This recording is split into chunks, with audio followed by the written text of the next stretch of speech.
The Ram Heavy Duty gets a refresh for the 2025 model year. And in this video, I'll cover the exterior changes, the interior changes, take it for a drive and see what it's like out on the road, as well as talking about the kind of fuel economy you can expect and also the pricing and how it compares to the competition these days.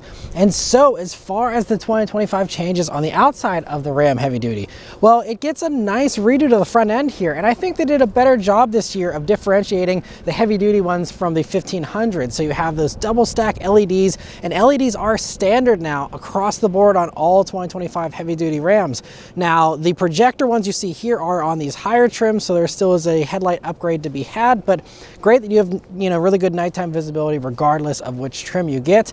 Now, this one also has the sport appearance package, so you have this hood that has these fake vents in it. Unfortunately, they're not functional, but on the side and on the front there, just a very cool look. And I mean, that grille is so tall, very bold. That is also larger. Of course, the whole front end has been reworked for 2025 in general, but I think it's a really nice look actually. And compared to some of the others out there, I think this is one of the ones I think is going to age really well and looks very, very good. Coming down to the sides here, the sport appearance package also throws in these 20-inch wheels that you have as an upgrade over the 18s that come standard. And this one also has the nice large Cummins badge on the side because this does have that brand new diesel Cummins engine, and we'll talk all about that here once we're out on the road. But going down to the back end of this thing, it's still available with the 6'4" bed or the 8-foot bed. And then out back, the changes are a lot more minor than the front end. It's basically just the new taillights you got from the 1500 for 2025. But otherwise, no real big changes there, but still really good. Truck bed's still all the same as before there, no changes. But overall, I think it's a really nice refresh. Certainly freshens up the look, makes it, newer looking than the pre-refresh for sure. And I think it's just, again, a really handsome look. The interior also gets a nice refresh here that sticks with the same theme as before of having a large vertical touchscreen, but it is a larger screen here. For these upper trims, you get a 14.4-inch touchscreen now. That's up from 12 inches previously. And but same kind of menu structure as before. It's still running the Uconnect 5 system. And I'll talk more about that in a minute. But the other big thing is you now have a column-mounted shifter once again, which is a nice thing to have back. And a few other little minor things here. But as far as the main fundamentals, it's all basically the same. There is also the option now for a passenger display. This one we're in here is the Laramie, so it does not have that, but nice thing to have, especially if you're on long drives, I suppose, for that passenger. But the Laramie is still kind of one of the mid-grade trims. This is a nice look at what a lower version of a 2500 is like, even though this one still retails for almost $90,000. But there is the Longhorn and the Limited above this still even that you can go for if you'd like. And there, of course, is the lower trims all the way down to Tradesman still, like there were in the past, and the off-road Rebel and Power Wagon ones too. But anyway, as far as the basics of this interior, you still have these same great seats. I really love these seats. They are heated and ventilated. I love the white piping here. You have all the usual adjustments. And, pretty comfortable seats here. Steering wheel is also, basically unchanged. Still has a great 9.3 grip and is a heated wheel here in the Laramie, so that's great. You also have the digital gauge cluster, which has all the great customization it had before. I believe that screen, again, is mostly unchanged, but, still really great to have. And I do really love how every little quadrant can be customized, as well as the look of the main thing overall. You can have a map view, you can have all the gauges minimized if you want to see some other info, whatever you want you can have in there, and it's so well done. I really love how much customization you have. Coming over to the middle here though, getting back to that screen. So again, 14.4 inches, it has wireless Apple CarPlay, wireless Android Auto of course, and it works pretty well. It's running again Uconnect 5 for the software, and it's sometimes a little slow to connect to CarPlay. That's my main complaint with it. Sometimes it'll take 15, 20 seconds, maybe even a little longer in order to get that CarPlay connection. One time I actually had to manually connect it because it wasn't doing it on its own. So not perfect. I mean, Ram's not the only, company out there that has some issues with their infotainment, not being 100% perfect, but, very minor as far as the connectivity issues that I experienced, so not a big deal at all.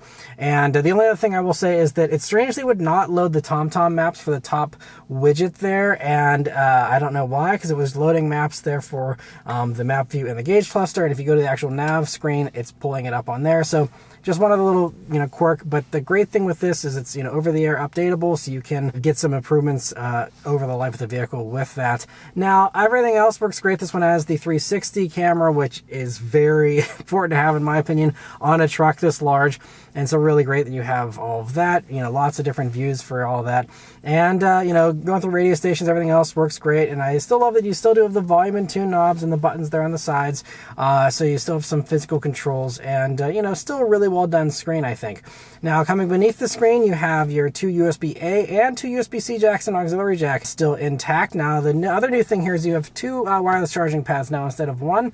So that's great. And to have, nice rubberized brackets and surfaces here, as well as, extra little brackets here to really hug your phone in tightly. So that should do reliable wireless charging here. And then, of course, storage in these things is fantastic all the time. So coming down, you have that big bin. You can fit all kinds of stuff, as well as a power outlet in there. And you have this sliding tray with cup holders and extra, storage there. And then you, of course, have the center armrest, which is nice and softly padded. You open that up, and you'll see felt-lined upper surface, and then also one that opens up to the very deep extra cubby you have there below.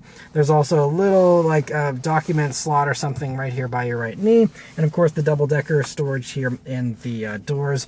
And you also have the bonus space here for the ones that don't have the passenger display of having that extra passenger cubby there. And, really well done. And I always enjoyed the Ram interiors. I think they're some of my favorite as far as just the materials, the stitching and the extra padding on the tops of the doors here, even again on just a Laramie trim, the nice trim you have everywhere.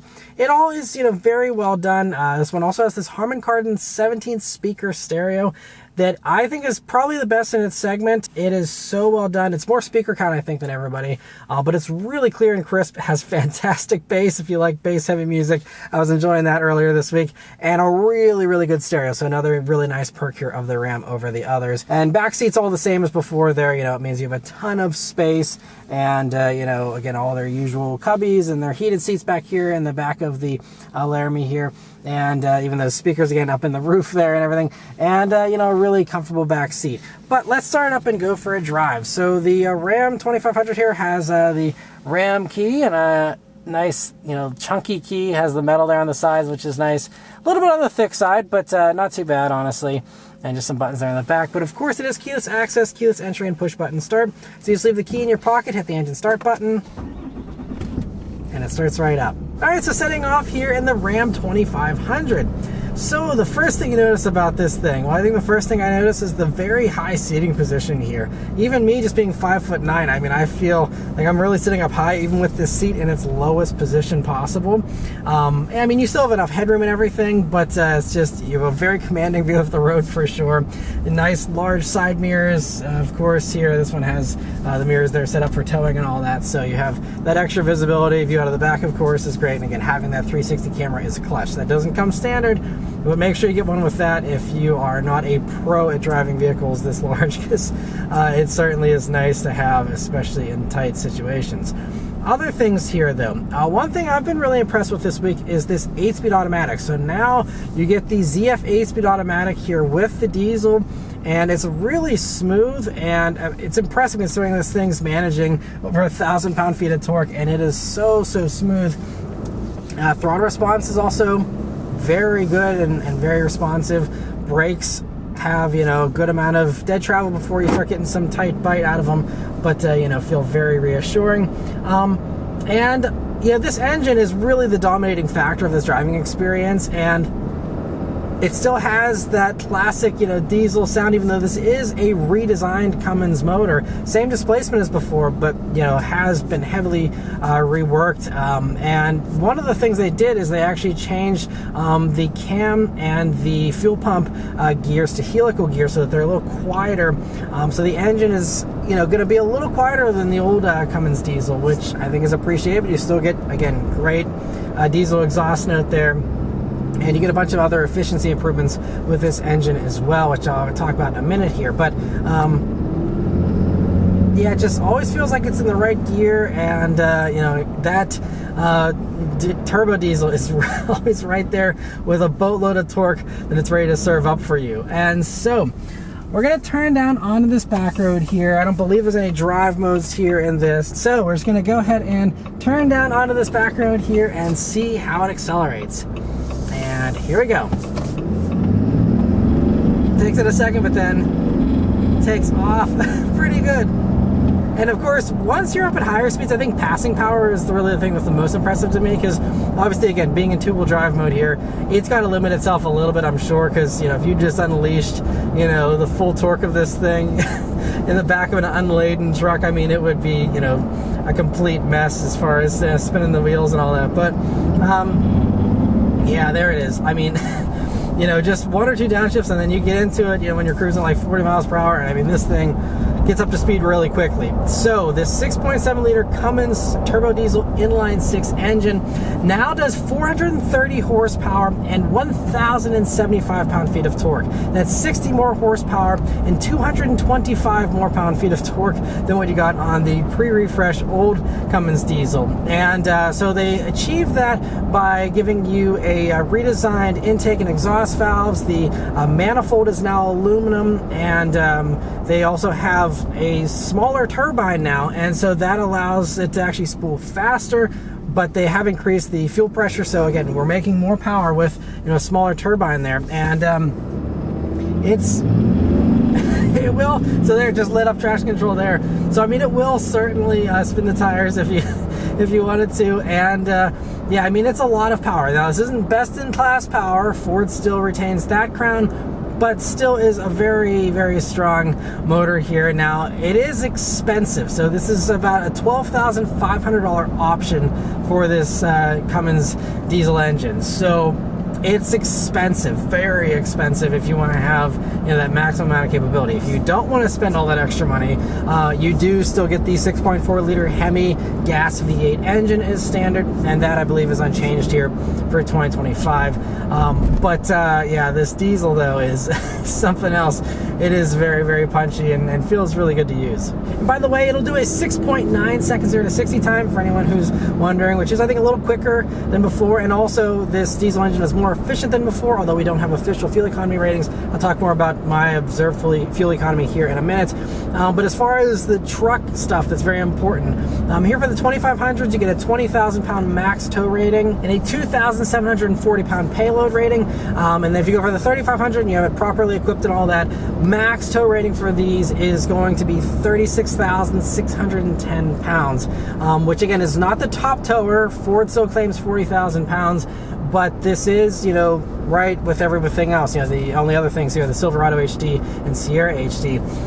But yeah, you know, it's I mean, that's still a ton of towing, even just from what we saw, you know, 5 or 10 years ago. I mean, that's a huge amount of muscle here, and, you know, very impressive as far as that goes. The other thing that's really impressive is the handling. You know, even though this is a 2500, it's really impressive that you can get these with not only is this the only one that has the coil rear suspension. That's something you don't get on the competitors, but also the fact you can have an auto leveling rear air suspension on these as well, to allow the back end to come down a little bit in order to make it easier to hook up a trailer, but also, you know, just again, a really nice smooth ride. And Ram always, I think, in my opinion, is generally the best as far as ride quality among, you know, the full-size trucks here. But, you know, especially for 2500, it's not an easy feat to, you know, make it a soft, you know, smooth ride. And the fact that this does do that is, you know, commendable. And it's been a nice thing to drive around in all week. You know, no complaints really with the ride whatsoever. Even on these 20-inch wheels, you know, slightly smaller sidewalls, I'm assuming, than the 18s there. But so now we're merging out onto the highway here.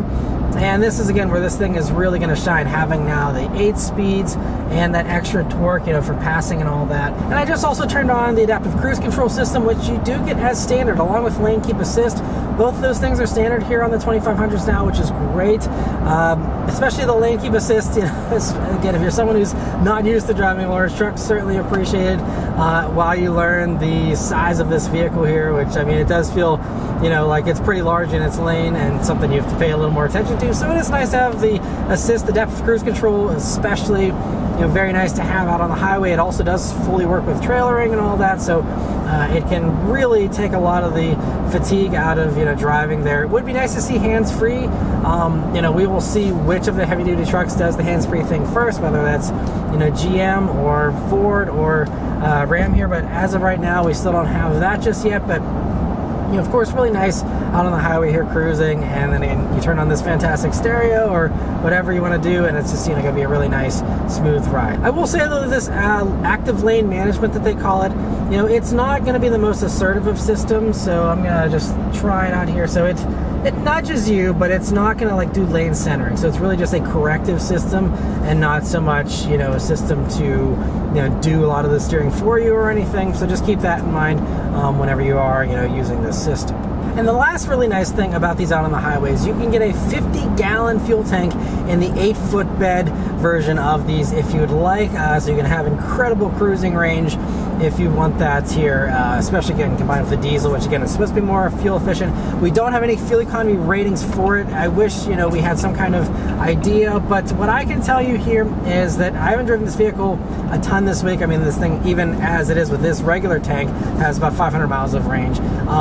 And so I've put about 70 miles on it here so far, but I've been getting 13.4 mpg. Now, I did get stuck in some traffic earlier in the week for about 10 to 15 minutes or so, so that probably dragged it down a little bit here, but I did do some highway driving and stuff to bring that average up. So, I mean, again, it's a giant, heavy vehicle with, almost 1,100 pound-feet of torque.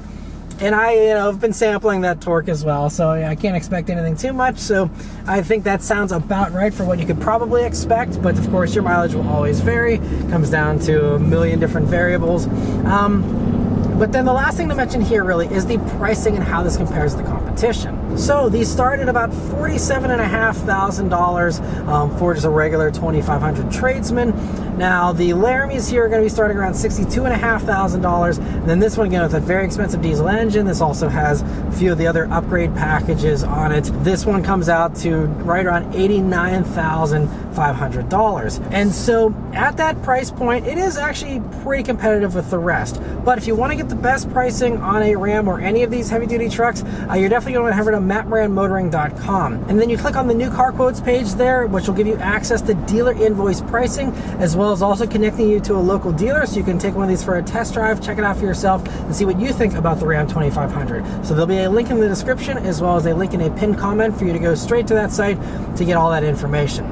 But as far as how this compares to the competition, though, it is very competitively priced, especially compared to the Ford. Now, the Ford technically is about $2,000 or so. There's so many options, and it really comes down to exactly what you want, what you don't need, and what you can leave off.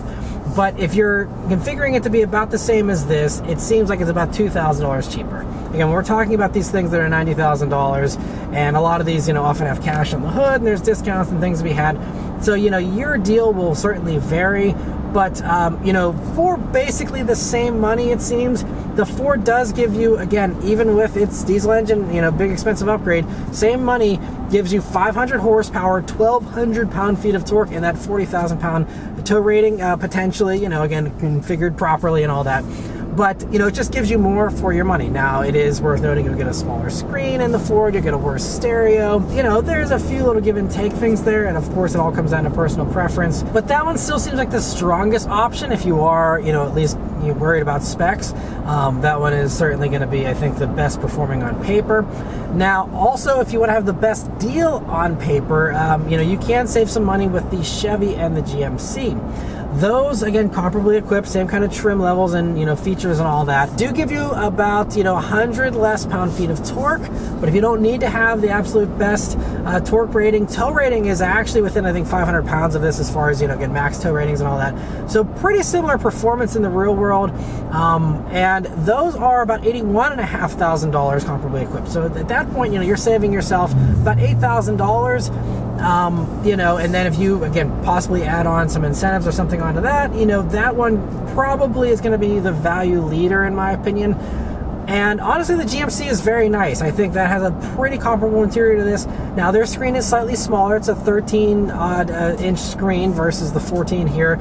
I don't think anyone's really counting every inch of screen real estate here, but this is, going to have the biggest screen of the bunch. But that, those GM trucks are also very, very nice. I spent, weeks with the GMC not too long ago for the 1500 version. Very, very nice. And, just, again, another solid option there that does come in at a nice savings.